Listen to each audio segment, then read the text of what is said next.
pied. Si tu as la joie au cœur et tu veux la partager, si tu as la joie au cœur, tape les pieds. Dans un monde où règne inégalité, malnutrition, famine et autres, on ne peut parler de paix. Poser des actes humanitaires en vue de faire du manque et des conditions de vie précaires du passé pour les plus nécessiteux. Voilà qui motive bien les actions de la Fondation des Jeunes Amazones pour le développement. Pour cette troisième édition du projet Briser les inégalités, c'est armé de détermination à aider ceux qui sont dans le besoin que ces jeunes femmes sont allées à l'orphelinat centre d'accueil La Paix dans la commune de Natitengu et ensuite dans le village de Fatia à environ 25 km de Tukuntunan.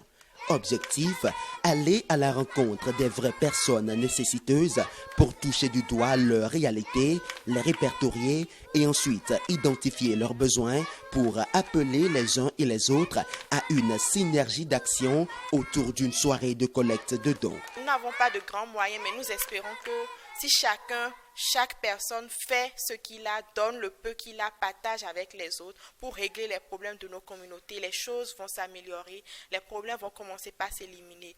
Les enfants de Fatia, qui sont priorisés pour cette édition, sont atteints de malnutrition pour la plupart. Quant aux femmes de ce village, elles vivent dans des conditions précaires, bien que travaillant d'arrache-pied jour et nuit. À cela s'ajoute l'absence du centre de santé dans ce village. Les femmes, pour accoucher, le font à la maison pour donner ensuite naissance à des enfants n'ayant pas d'acte de naissance et se nourrissant difficilement. Trouver de l'eau potable est un calvaire pour les habitants de ce village où l'accès à l'école est un rêve presque irréalisable en raison du défaut des salles de classe et du défaut d'enseignants. Le constat est bien triste, mais l'espoir demeure. Oui, sortir les enfants et les femmes de Fatia de ces conditions de vie, oui, c'est possible. Un seul geste compte, un stylo, un cahier, des vêtements, des vivres, une machine de transformation du manioc, un enseignant volontaire, un médecin volontaire. Oui, car cette inégalité doit prendre fin. Mais pas sans vous.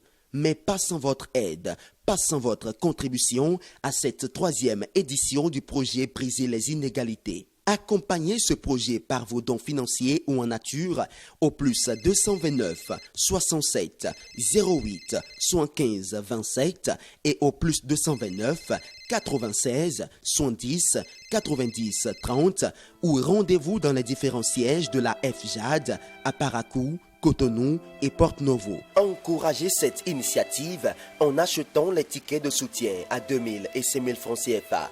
Une seule date est à retenir, le 31 août 2019, pour cette soirée de collecte de dons qui aura lieu à la salle des fêtes de l'hôtel Le Privilège à Parakou. Le règne de l'inégalité à Fatia doit prendre fin.